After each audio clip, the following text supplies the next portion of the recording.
The petition arrived during breakfast.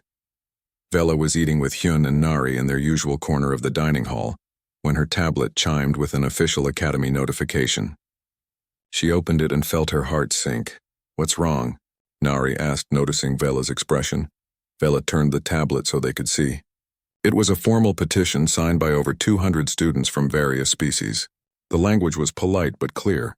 They were requesting that the Academy Council implement mandatory scent suppression protocols for all students, or restrict Vela's access to shared spaces. "They can't do that," Nari said immediately, anger flashing in her eyes. "They can," Vela said quietly. "The Academy has rules about creating comfortable learning environments for all students. If enough people complain..." Hyun was reading through the petition carefully. "This is led by a group of senior students. Ceteri avian and verdant species. They're arguing that the majority's comfort should be protected." "The majority," Nari repeated bitterly. "That's always the excuse, isn't it?" The council hearing was scheduled for the following week. Vela spent those days in a fog of anxiety. She'd known this was coming, really. 3 months of isolation and complaints had to lead somewhere. But knowing didn't make it easier. The night before the hearing, she sat in her quarters considering her options. She could agree to wear the isolation field all the time. It would hurt and make her feel disconnected, but at least she could stay. Or she could refuse and probably be asked to leave the academy. Either way, she lost something important. There was a knock on her door. Hyun and Nari entered carrying food and determined expressions. "We're not letting them do this," Nari said without preamble. "It's not up to you," Vela replied. "I appreciate what you're trying to do, but nothing," Hyun interrupted. "We have rights too. The right to choose our friends. The right to study with whoever we want. If they can petition the council, so can we." They stayed up late that night planning. Hyun researched academy policies and precedents. Nari contacted other human students trying to build support. Vela tried to talk them out of it, but they wouldn't listen. "Why are you fighting so hard for this?" Vela asked finally. "You've known me for 3 months. Is that worth risking your reputation at the academy?" Hyun looked at her seriously. "Do you know why I came here? To the academy?" Vela shook her head. "Because humans are new to the galactic community. 60 years ago, we didn't even know aliens existed. Now we're trying to find our place among civilizations that have been traveling the stars for thousands of years. Every human who comes here is representing our whole species. I don't understand what that has to do with..." "It has everything to do with you," Hyun continued. "Because the thing humans are good at, maybe the only thing we're really better at than most species, is adapting. We survived on Earth by learning to live in every environment, eat almost anything, work with anyone. That's our strength. And if we can't even adapt enough to be friends with someone who smells different, then what are we doing here?" Nari nodded. "Besides, I've spent my whole life watching people get excluded for being different. I'm not going to stand by and watch it happen to my friend." Vela's eyes brightened with emotion, gratitude and affection in her scent that neither of them could fully detect, but both could see in her face. The council chamber was formal and intimidating. Councillor Taemin, a tall being with silver skin and ancient eyes, sat at the center of a curved table.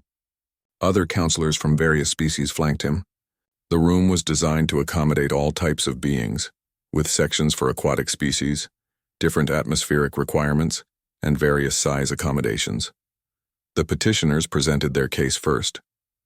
A Ceteri student named Kalesh spoke eloquently about the difficulty of concentrating in classes, the headaches some students experienced, and the general discomfort Vela's presence caused. "We are not asking for her removal," Kalesh said carefully. "We are simply requesting reasonable accommodations that would allow all students to learn effectively. Mandatory scent suppression technology exists. We are merely asking that it be used." Several other students spoke, sharing similar experiences. Some were genuinely respectful, explaining their physical discomfort. Others were less kind, suggesting that one student shouldn't make hundreds of others suffer. Then it was Vela's turn. She stood, her legs shaking slightly, and approached the speaking platform. "I understand their discomfort," she said. "I've tried every suppression method available. Most make me physically ill. The isolation field gives me severe headaches and blocks an essential part of how my species communicates. Wearing it constantly would be like asking someone to wear a blindfold all day, every day. But you can wear it for short periods," Councillor Taemin observed. Yes, for classes, I could manage it, but not in dining halls, not in dormitories, not in common areas. And doing so makes me feel— She paused, searching for words. Less than myself. One of the counselors, an avian named Scree, spoke up. With respect, Student Vela, should one person's comfort outweigh the comfort of hundreds? It was the question Vela had been dreading because she didn't have a good answer. That's when Hyun stood up. Permission to speak, counselors? Taemin looked surprised but nodded. Proceed. Hyun walked to stand beside Vela. I'm Hyun, a human student. I've been friends with Vela since I arrived at the academy. I sit next to her in classes. I eat meals with her. I study with her in the library. Her scent doesn't bother me. The human olfactory system is notably weak. Scree began. Weak compared to yours, yes, Hyun interrupted respectfully, but functional. We can smell her. We're just not bothered by it. And that's not because there's something wrong with us. It's because our brains process scent differently.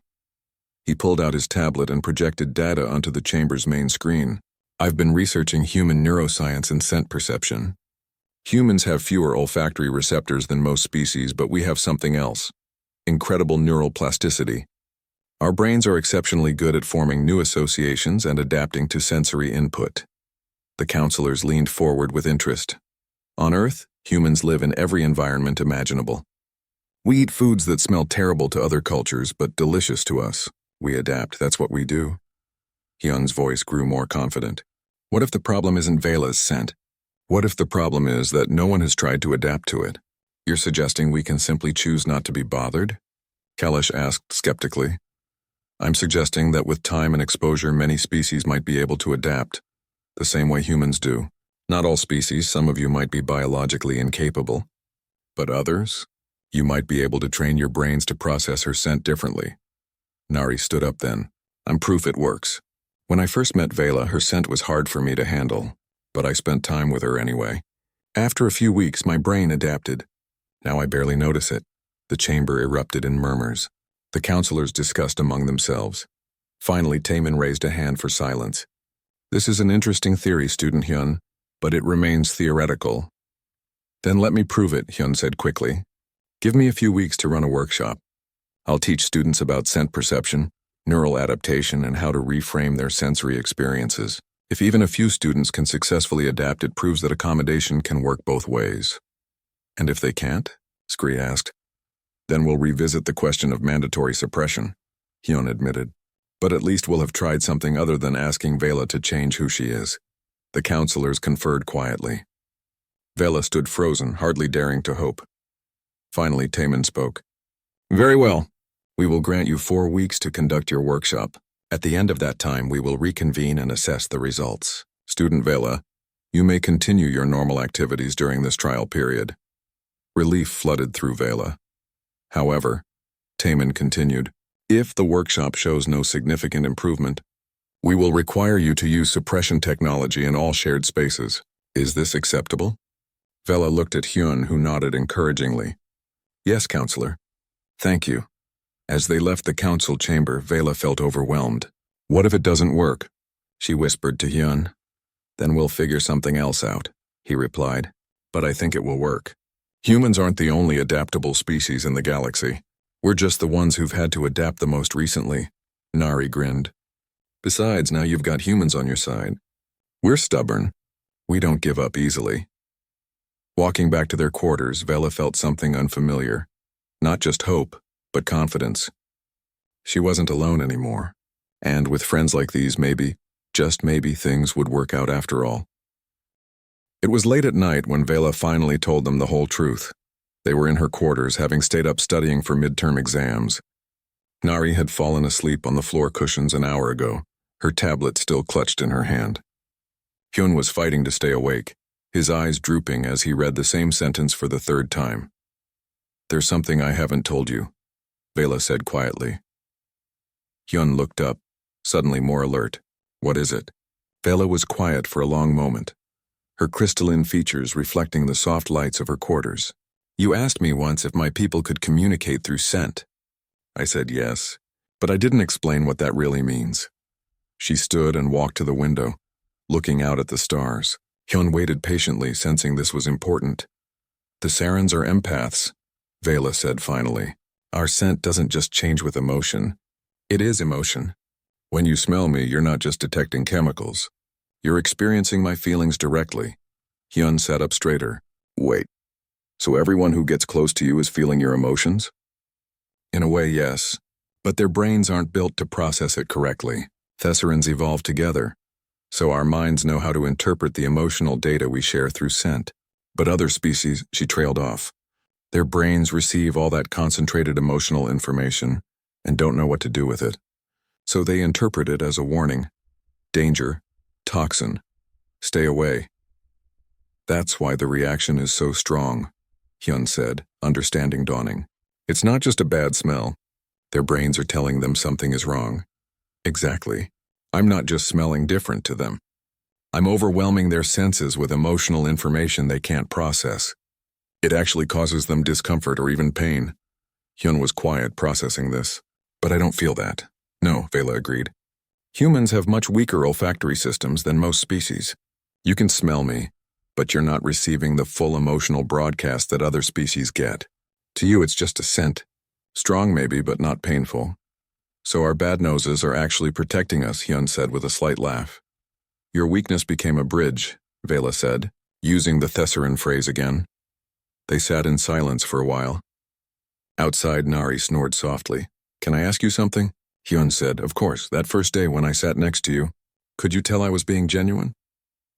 Through your empathy? Vela turned to face him. Yes, I could read your emotional scent perfectly. Surprise, wonder, happiness, no disgust. No fear, no pity. You really did think I smelled like home. That's why I trusted you immediately. You could tell all that?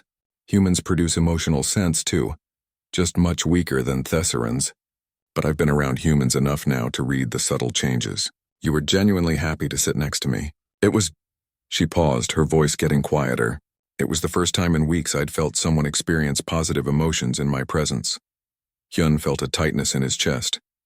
He thought about those first 3 weeks when Vela had been completely alone. I wish I'd been here from the start, he said. You came when you came, Vela replied. That's what matters. Does it work both ways? Can you project emotions deliberately? Yes and no.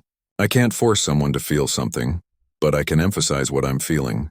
When Thesserans gather together, we create a shared emotional space. Celebrations are incredible because everyone's joy amplifies everyone else's. But grief? She looked down. Grief is terrible. You feel not just your own pain, but everyone else's too. That sounds overwhelming. It can be, but it also means no one suffers alone. We carry each other's burdens. Hyun thought about human culture, how often people hid their pain, pretending everything was fine. We could learn from that, he said. Humans are often too good at hiding how we feel. And Thesserans can't hide at all, Vela said. Every species has their challenges. They talked deep into the night. Vela explained more about Thessaran empathy, how children learn to control their emotional broadcasts, how adults could dampen or amplify their scent in social situations, how their entire civilization was built around emotional honesty. We have laws against scent lying, Vela explained. Using chemicals to fake emotions is one of the worst crimes on Thessera. Your scent should reflect your truth. But here you have to suppress your scent just to exist, Hyun said. Yes. And it feels like I'm lying about who I am, even though I'm not. I'm just quieter than I should be. Hyun had a sudden realization. Is that why you seemed so sad at first? Not just because you were lonely, but because you couldn't be yourself? Yes, Vela admitted. Loneliness was hard, but pretending to be less than I am was harder. You don't pretend around us, Hyun said. Around Nari and me, you're always yourself, right? Yes, I don't suppress anything when I'm with you two. You don't know this, but my emotional scent is much stronger when we're together than when I'm in class. Because you're happy, Hyun guessed. Because I'm many things. Happy, yes, but also grateful. Sometimes worried, sometimes frustrated with homework, sometimes amused by Nari's terrible jokes. All of it is there in my scent, and neither of you is bothered by it. Because we can't really detect it, Hyun said. Not the emotional part anyway. Exactly. Your weakness became a bridge, Vela repeated. Most species evolved stronger senses because it helped them survive. Humans evolved weaker olfactory systems and stronger visual and social intelligence.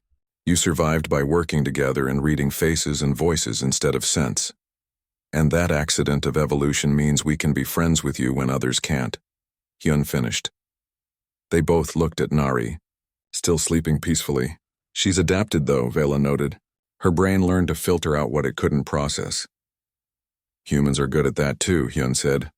We adapt to almost anything given time and motivation. Nari had motivation. She wanted to be friends with you. Why did she want that? Vela asked. She'd never met me before. Because I told her you were worth knowing. And Nari trusts me. Also, she hates the idea of people being excluded for things they can't control. Her younger brother is deaf. She spent her childhood watching people treat him like he was less than them. Just because he experienced the world differently. It made her angry. Still does, Vela absorbed this. So she understood what it felt like to be seen as different. Exactly. The conversation shifted to broader questions. Why had evolution created such diversity in the galaxy? Why did some species rely on sight while others used echolocation, bioluminescence, electromagnetic fields, or scent? Maybe diversity was the point, Hyun suggested. If every species evolved the same way, we'd all compete for the same resources, the same planets, the same space. But because we're all so different, we need different things. We can coexist. And sometimes our differences create unexpected connections. Vela added. Like a human whose grandmother lived by the ocean meeting a Thessaran whose scent happens to smell like tide pools. Exactly like that. As dawn approached, Nari finally woke up confused and stiff from sleeping on the floor. What time is it? She mumbled. Too early, Hyun said. Go back to sleep. Did you two stay up all night talking? Maybe. Nerds, Nari said affectionately, but she didn't go back to sleep. Instead, she sat up and joined their conversation. And they talked until the artificial sun began its programmed rise, lighting up Vela's quarters with warm golden light. In that moment, surrounded by friends who accepted her completely, Vela felt something she hadn't felt since leaving Thessara. She felt at home. Not because the Academy reminded her of her planet. Not because she'd found other Thessarans, but because she'd found people who saw her for who she was, all of her, including the parts that made others uncomfortable, and chose to stay anyway. And that was worth more than any amount of suppression or pretending could ever be. The friendship between Hyun and Vela grew quickly over the following weeks. They sat together in every class they shared, studied in the library together, and ate meals side by side in the dining hall. Other students watched this strange pair with confusion and curiosity. The pattern was always the same. When they sat in the library, other students would keep their distance, creating an accidental private study area around them. When they ate together, nearby tables would slowly empty. Hyun never seemed to notice or care. He was too busy talking about his classes or asking Vela questions about Thessaran culture. So your people can actually communicate through scent? Hyun asked one evening in the library. They were supposed to be studying for a quantum mechanics exam. But the conversation had drifted to more interesting topics. Yes, Vela explained. It's not our only form of communication, but it's an important one. Different emotions create different chemical signatures. When we're happy, scared, angry, or sad, our scent changes slightly. Other Thessarans can read those changes. That's amazing, Hyun said, leaning forward with interest. So right now, can you tell how I'm feeling? Vela's crystalline features shifted, and what Hyun had learned was her version of a smile. No, human emotions don't work the same way. Your scent is consistent. I can tell you're healthy, that you ate something with garlic recently, and that you use a specific soap. But emotions? No.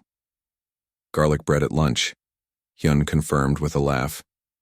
So, I'm emotionally unreadable to you. That seems fair, since everyone else finds your emotions overwhelming. It was the first time someone had acknowledged that directly, and Vela appreciated his honesty. Everyone except you.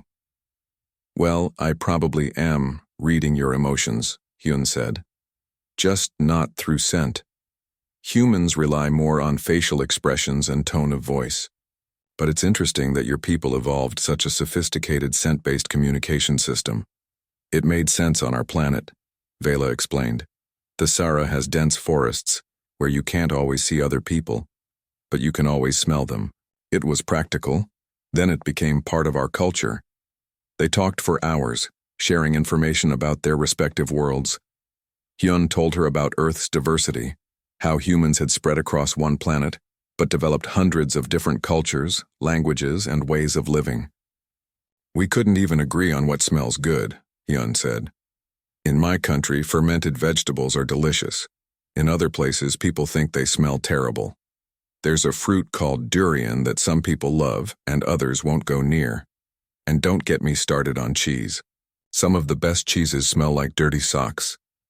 Dirty socks? Vela repeated, confused. Yeah, like old foot coverings. Terrible smell. Amazing taste. Vela found this hilarious. Humans are very strange. Humans are adaptable, Hyun corrected. We learn to like things based on context and memory. A smell that seems bad at first can become good if we associate it with something positive. Like how your scent reminds me of my grandmother's place. Objectively, tide pools don't smell nice. They smell like rotting seaweed and fish and salt. But to me, that smell means happiness, so my brain interprets it as pleasant. This conversation stayed with Vela.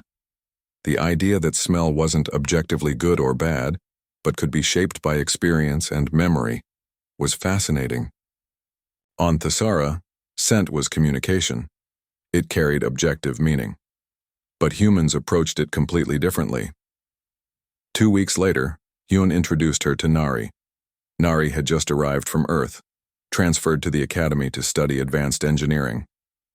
She was Hyun's childhood friend, and he'd been excited for weeks about her arrival. Vela was nervous. Hyun was one thing, a strange exception. But would his friend accept her too? They met at the dining hall. Nari was shorter than Hyun, with quick movements and bright, intelligent eyes. When she approached their table, Vela saw her nose wrinkle slightly. There it was. The familiar reaction. But Nari sat down anyway, placing her tray on the table with determination. So you're Vela, Nari said. Hyun hasn't stopped talking about you since we started video calling. He mentioned you too, Vela said carefully, watching Nari's face for signs of discomfort. Nari was quiet for a moment, clearly trying to adjust to the scent. Then she took a deep breath and smiled. Okay, I can work with this. It's not as bad as Hyun said. I said it reminded me of home, Hyun protested. You said it smelled like that beach where we found the dead jellyfish that one summer. That was one dead jellyfish, and it was away from the tide pools. Watching them bicker like siblings made Vela relax. Nari was struggling with the scent. That was obvious, but she was trying. She stayed at the table eating her meal and joining the conversation. Hyun tells me you're brilliant at xenobiology, Nari said to Vela. I might need your help. I'm good with machines, terrible with living things. I could help you study, Vela offered. Perfect. And I can help you with engineering concepts. Trade? It was that simple. Nari decided to be friends, and so they were friends. Over the next few weeks, the three of them became a constant group. Nari struggled with Vela's scent at first, often sitting a bit farther away than Hyun did, but gradually she adapted. Her face stopped wrinkling. She stopped sitting quite so far away. One day, Vela asked her about it. How did you get used to it? Vela asked. They were alone in the library waiting for Hyun to arrive. Nari looked up from her engineering diagrams. Honestly, I just spent time with you. At first, yeah, it was hard. My instinct was to leave. But then I'd remind myself that you're a person, not a smell. And Hyun was right. Humans are adaptable. After a while, my brain stopped treating your scent as a threat. Now it's just you. I don't really notice it anymore. Really? Vela asked, surprised. Really. Though I'll admit, it helps that you're nice and interesting and helped me pass that impossible xenobiology exam. If you were terrible, my brain probably wouldn't have tried as hard to adapt. Vela laughed and Nari grinned back. They studied together constantly. Hyun would explain Earth customs and human psychology. Vela would share Thesaran philosophy and biological sciences. Nari would show them both incredible engineering tricks and complain about the Academy's outdated computer systems. You know what's funny? Hyun said one evening. They were in Vela's quarters, sprawled around the room in a comfortable mess of tablets, food containers, and study materials. We accidentally created the perfect study space. No one comes near us, so it's always quiet. Your weakness became our strength, Vela said, using a Thessaran phrase. What does that mean? Nari asked. It's something we say on Thessara. It means that sometimes the thing that seems like a disadvantage is actually useful in unexpected ways. I like that, Hyun said. Earth has a similar saying, every cloud has a silver lining. It means something good can come from something bad. Humans have a lot of sayings about staying positive, Vela observed. We needed them, Nari said. Earth's history wasn't easy. We had to learn to find hope in difficult situations. They talked about their home worlds, comparing philosophies and cultures. Vela learned that humans valued perseverance and adaptation. Hyun and Nari learned that Thessarans valued authenticity and emotional honesty. That's why the scent thing is so hard for you, Hyun realized. You're suppressing part of your natural communication. It must feel like we're asking you not to talk. Vela had never quite put it into words, but Hyun was right. Yes, she said quietly. When I wear the isolation field, I feel muted, like I'm whispering when I want to speak normally. Then don't use it, Nari said firmly. Not around us anyway. Be yourself. It was a small moment, but it meant everything to Vela. For the first time since arriving at the academy, she felt truly accepted. News of their friendship spread through the academy. The human students who befriended the Thessaran girl. Some found it admirable. Others thought they were crazy or doing it for attention. But Hyun and Nari didn't care about the opinions of strangers. Let them think what they want, Nari said when someone made a rude comment in the hallway. We know the truth. The truth was simple. They were friends, not despite their differences, but with them. Hyun's nostalgia, Nari's adaptability, and Vela's authenticity had created something unexpected, a bridge between three very different worlds. And that bridge was growing stronger every day. 3 weeks into the semester, everything changed. Vela was sitting in her usual spot in the xenobiology lecture hall, surrounded by empty seats, when the door opened late. A young man rushed in looking flustered. He was clearly human, one of the few at the academy. Vela had seen humans before, but never up close. They were a relatively new species in the galactic community, still finding their place among the older civilizations. Sorry, the human said to Dr. Thornback, bowing his head slightly. The gesture looked awkward but respectful. Find a seat quickly, please, Dr. Thornback replied, his spines rattling with mild annoyance. The human looked around the packed lecture hall. His eyes scanned the rows, clearly searching for any available spot. Then he saw Vela's section, the island of empty seats in a sea of occupied ones. Vela felt the familiar tightening in her chest. He would see the empty seats, start to walk toward them, then smell her and turn away. It happened every time someone new tried to sit near her. But the human started climbing the stairs toward her section. Other students watched, some with curiosity, others with pity. A few Satari students exchanged glances and whispered to each other. The human didn't notice. He was too busy trying not to trip on the stairs while carrying his bag and tablet. He got closer. 5 rows away. 4 rows. 3. This was when they always stopped. When the scent reached them and their faces changed, the human reached her row and paused. Vela held her breath, waiting for him to turn around. But his expression didn't show disgust. Instead, his eyes widened. He stood there for a moment, breathing in deeply, and his face softened into something that looked almost like, "Wonder, is this seat taken?" he asked, gesturing to the chair right next to her. Vela stared at him.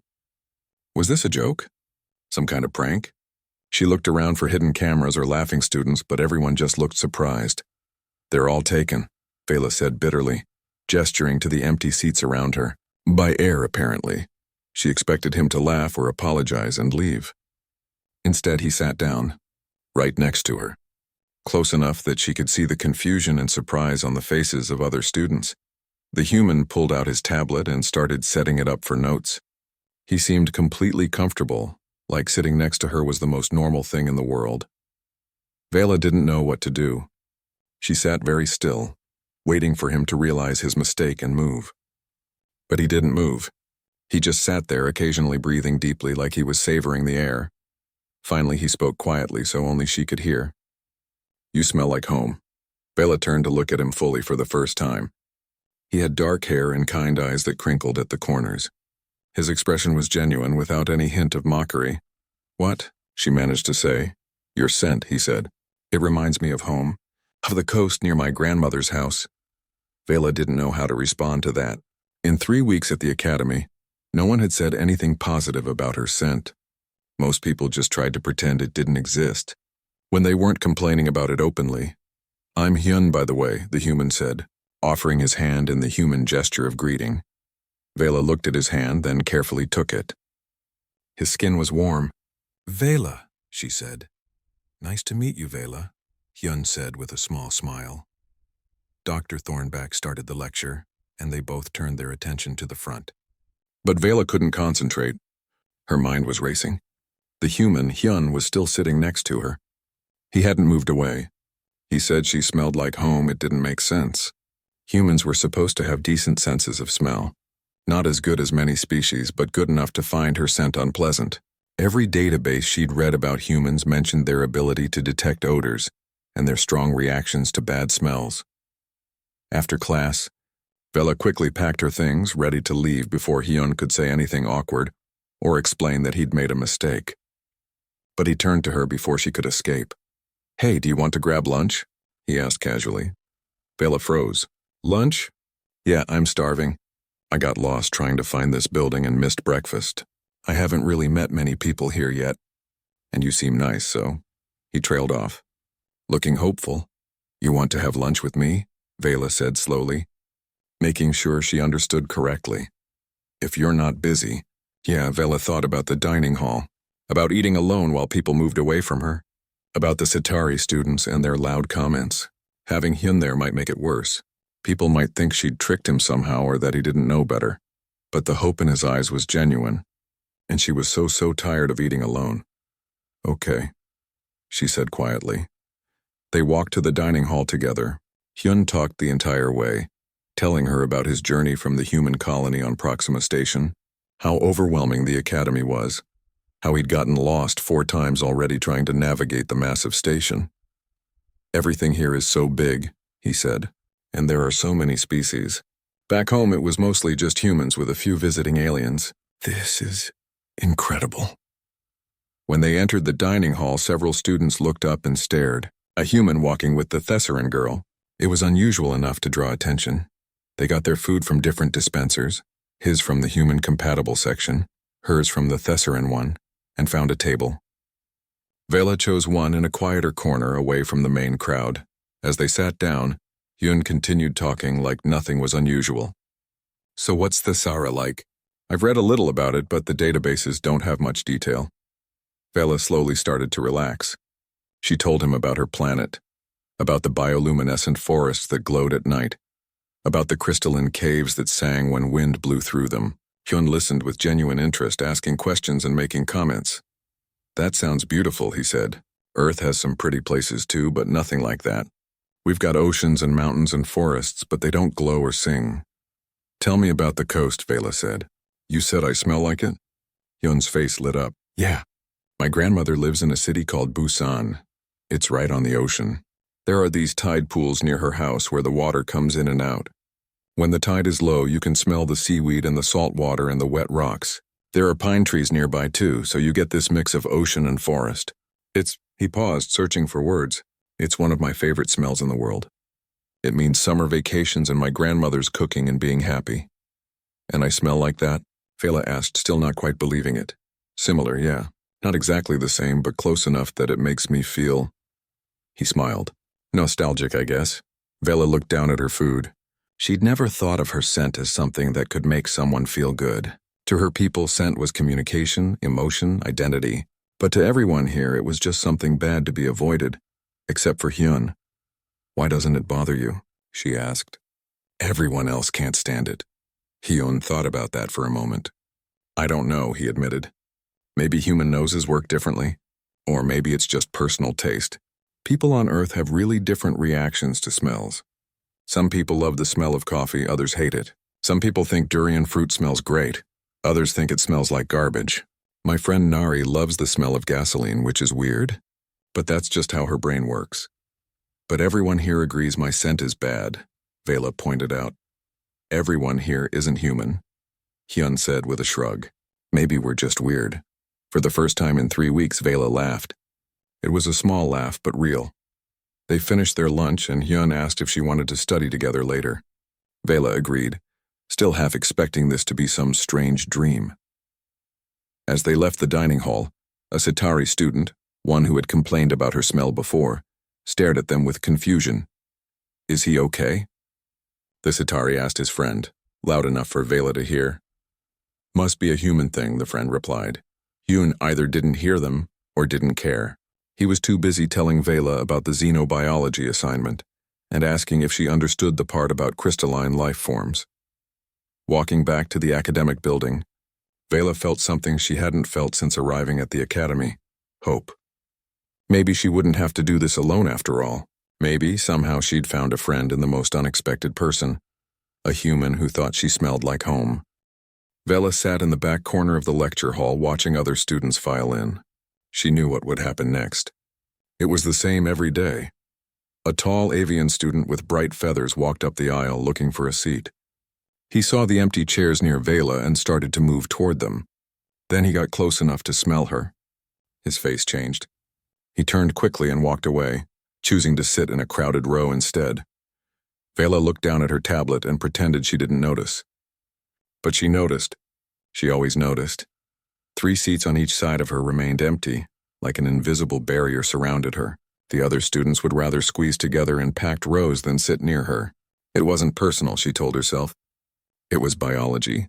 Her species, the Thesserans, had a natural scent that most other species found terrible. On her home planet, everyone smelled like her. It was normal, pleasant even. But here at the Galactic Academy, where 47 different species studied together, her scent was a problem. A big problem. The lecture began, and Vela tried to focus on the professor's words. She came here to learn, after all. She was the first Thesseran accepted to the Academy in 12 years. Her family was so proud. Her whole community celebrated when she received the acceptance message. They thought she would make history. Instead, she was making herself invisible. After class, Vela gathered her things slowly. She waited until most students left before standing up. It was easier that way. She didn't have to see them avoiding her in the aisles. The hallway was crowded with students talking and laughing in their various languages. Some spoke in sounds, some in colors, some in ways humans couldn't even perceive. Vela walked through the crowd, and it parted around her like water around a stone. Nobody wanted to get too close. She headed to the dining hall, her stomach growling. She'd skipped breakfast that morning, not wanting to face the cafeteria. But she couldn't skip lunch, too. The dining hall was enormous, filled with tables designed for different species' needs. Some tables were in water tanks for aquatic beings. Some were suspended in the air for flying species. Some were at normal height for humanoid creatures like Vela. She got her food from the dispensers, a meal designed for Thesseran biology, and looked for a place to sit. The hall was packed with students eating and socializing. Every table was full except for one thing. Wherever she sat, the seats nearby emptied. Vela found a spot at the end of a long table. Within minutes, the students who had been sitting there picked up their trays and moved. They didn't say anything. They just left. A group of Citari students at the next table were talking loudly. One of them, a being with blue translucent skin, wrinkled its face. "Can you smell that?" it said to its friends. "It's terrible." "It's the Thesseran," another one replied. "I heard she's in my chemistry class. I might have to transfer." Why did they even accept her if she smells like that? There should be standards. They weren't whispering. They didn't care if Vela heard. Maybe they thought she deserved to hear it. Vela's hand tightened around her fork. Her people valued honesty and directness, but this wasn't honesty. This was cruelty. She wanted to say something, to defend herself, but what could she say? She did smell. Not to herself, but to them. That was just a fact. She stood up, leaving half her meal uneaten, and walked out of the dining hall. Behind her, she heard someone say, "Finally." Back in her quarters, Vela sat on her sleeping platform and stared at the wall. The room was small but comfortable.